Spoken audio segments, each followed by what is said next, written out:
지금 8월 시작됐잖아요.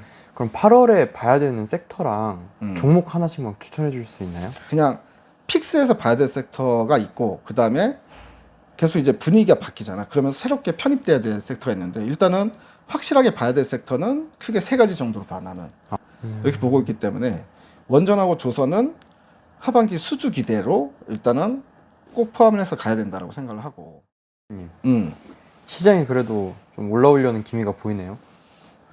금요일 날 우리 시장 급락 나온 이후에 미국 시장도 급락이 나왔어. 근데 미국 시장에서 급락 나온 이유는 고용 지표가 너무 예상을 깨고 쇼크가 나와버렸지. 그러니까 경기 침체에 대한 우려감이 갑자기 확 커지면서 이제 미국 시장도 급락 출발을 했는데, 근데 그 고용 지표 내면을 뜯어보면 이게 경기 침체로 가진 않을 것 같아. 그러니까 고용 지표가 깨진 상태에서 계속 깨질 거냐? 그러면은 침체로 가는 게 맞잖아. 고용이 계속 깨지면. 네. 근데 이제 그럴 것 같지는 않은 게 민간 쪽은 괜찮았어. 정부 고용 쪽이 이제 많이 감소가 됐는데, 그게 아마 이전에 일론 머스크가 이제 트럼프 행정부에 있을 때 그 도지 하면서 연방정부 공무원들을 많이 막 잘라냈단 말이야. 거기에 대한 실업이 이번에 데이터에 좀 잡힌 게 아닌가 이렇게 좀 생각이 들고, 그러면 일단 일시적이잖아. 어차피 일론 머스크는 자를 사람 다 자르고 나갔기 때문에 네네. 일시적인 걸로 보고 이게 민간까지 번지느냐 아니냐 이제 그것만 확인하면 되는데, 이번 고용지표에서 민간이 크게 흔들린 건 없었기 때문에 그래서 오히려 전화위복이 될 수 있다. 그게 뭐냐면 미국에서 지금 금리 인하를 원하고 있는데 트럼프는 파월 의장이 금리를 인하를 안 해주고 있잖아. 왜냐면 관세로 인해서 인플레가 발생될 수 있기 때문에 체크는 해야 된다 이거야. 물가가 오르는지를. 괜히 지금 금리 인하 딱 했다가 물가가 갑자기 막 치솟아 버리면 그때 정책적으로 할 수 있는 게, 내가 할 수 있는 게 많이 줄어든다 이거지. 그럼 그때 가서 금리 인하했다가 갑자기 금리를 인상을 해? 그것도 안 되죠. 이러면 차라리 금리를 그냥 동결로 쭉 가는 게 훨씬 정책적으로는 안정성이 있다 이거야. 파월 쪽에서의 생각은. 근데 트럼프는 계속해서 금리 인하해야 된다, 인하해야 된다 하고 있는 상황이었고. 근데 고용지표가 부러졌기 때문에 이제 선제적인 금리 인하는 필요한 상황이 됐잖아. 그러니까 오히려 오늘 미국 시장은 반등이 나올 수도 있다. 왜냐면 금리 인하 기대감이 시장에 번지면, 왜냐면 이제 하반기 때 9월 달에도 파월이 금리 인하 안 한 거 아니야? 이런 의심이 있었단 말이지. 근데 9월은 지금 현재 이제 확률표를 보면은 9월 금리 인상 가능성은 80%로 올라갔어.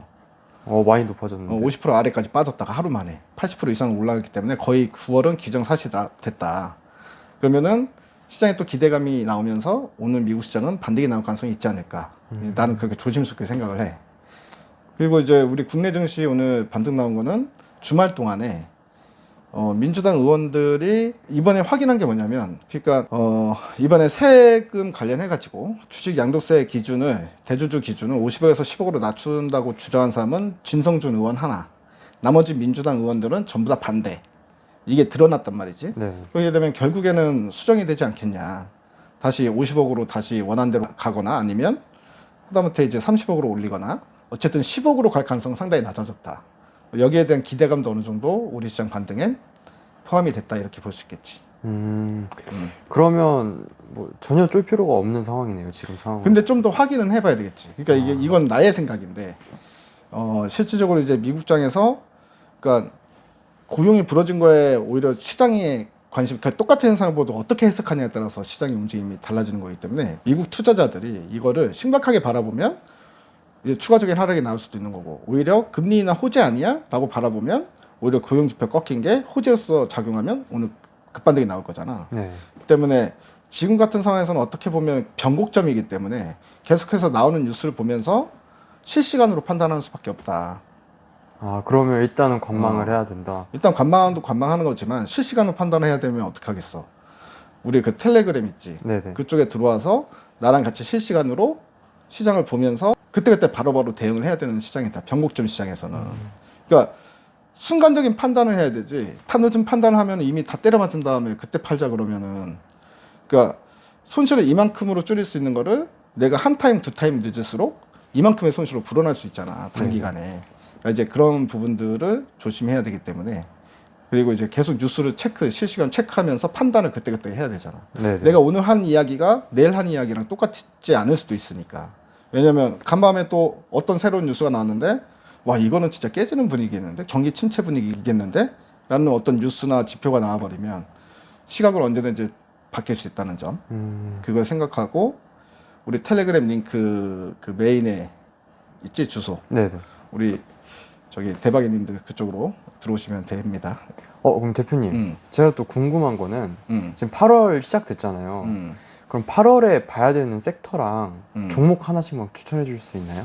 일단 이번 남은 하반기 동안에 봐야 될 섹터, 그냥 픽스에서 봐야 될 섹터가 있고, 그 다음에 계속 이제 분위기가 바뀌잖아. 그러면 새롭게 편입돼야 될 섹터가 있는데, 일단은 확실하게 봐야 될 섹터는 크게 세 가지 정도로 봐, 나는.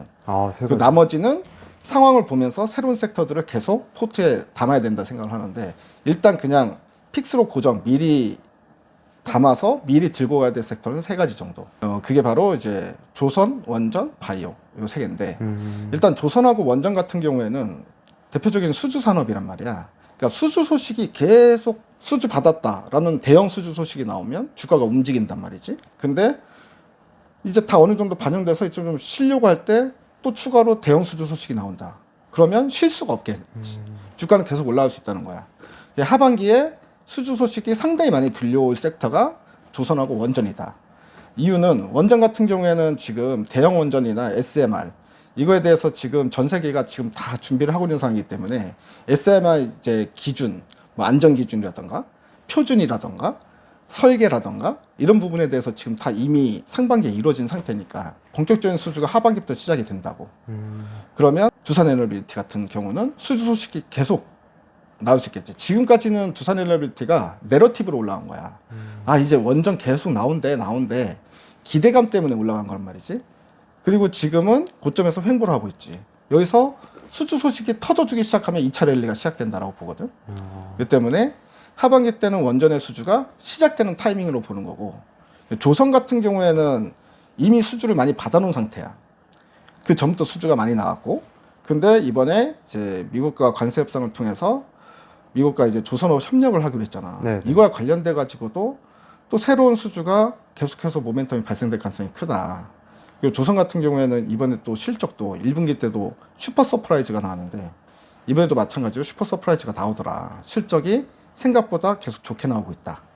그래서 조선 같은 경우에는 실적도 받쳐주지만 추가 수주 모멘텀이 하반기 때부터 슬슬 나오기 시작하지 않겠냐, 이렇게 보고 있기 때문에 원전하고 조선은 하반기 수주 기대로 일단은 꼭 포함을 해서 가야 된다고 생각을 하고, 그리고 뭐 조선은 하나오션이 가장 유리하다는 이야기도 있고, 하나오션 또는 현대미포 뭐 이런 종목들로 보면 좋을 것 같고.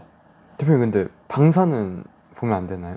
방산도 괜찮지. 방산은 괜찮은데 꼭 일단 지금 당장의 포트에 담아놓고 8월을 지내야 되는 섹터로 말하는 거고, 그 외 섹터들은, 그러니까 시장의 주도 섹터가 한두 가지만 있는 게 아니잖아. 네네. 뭐 어떤 이슈가 생기면 지주사가 올라갈 때도 있고, 그 다음에 뭐 스테이블 코인 관련주가 이전에는 올라갔었고, 그거는 어떤 이슈화가 되느냐, 그거에 따라서 달라지는 거잖아. 그렇기 때문에 포트에 그 세 섹터만 가지고 간다는 게 아니라 이 세 섹터는 무조건 가지고 가고, 그 외에 계속해서 이 섹터가 되겠는데 싶으면 그 섹터도 무조건 포함을 시키면서 간다, 이런 개념이지.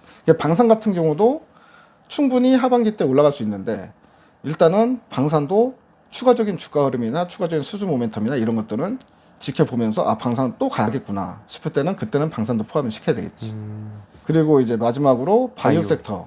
바이오 sek터 같은 경우에는 가지고 가야 되는 이유가, 일단 이제는 하반기에 금리나 랠리가 시작되는 타이밍이야. 그동안은 계속 동결이었는데 이제 금리나 기조가 시작이 되는 거잖아, 하반기 때부터. 당장 9월 달부터. 9월 달은 거의 100% 금리나 한다라고 보는 게 맞을 것 같고, 이번 고용지표 나온 거 보니까. 그러면 이제 금리나 랠리가 시작이 되는 그 시작 지점에서 바이오는 금리나 가장 큰 수혜주기 때문에 무조건 포함시켜서 가야 된다. 그리고 지금 바이오는 몇 번 얘기했지만 이제 가장 좋게 보는 건 D&D 파마텍. 왜냐면 하반기 때 애로 가능성이 있다. 그것도 대규모 큰 금액으로 애로를 체결할 가능성이 상당히 농후해 보인다. 이거고, 일단 뭐 바이오 중에서 실적 베이스로 보면 ST팜 같은 경우도 실적이 계속 좋아지고 있기 때문에 가지고 가면, 그거는 이제 좀 안정성 측면에서 가지고 갈 만하다. D&D 파마텍이랑 ST팜. 그렇지. 그렇게 보면 될 것 같습니다. 네, 잘 알겠습니다. 그러면 텔레그램은 제가 영상에 한번 다시 달아 놓을게요. 알았어.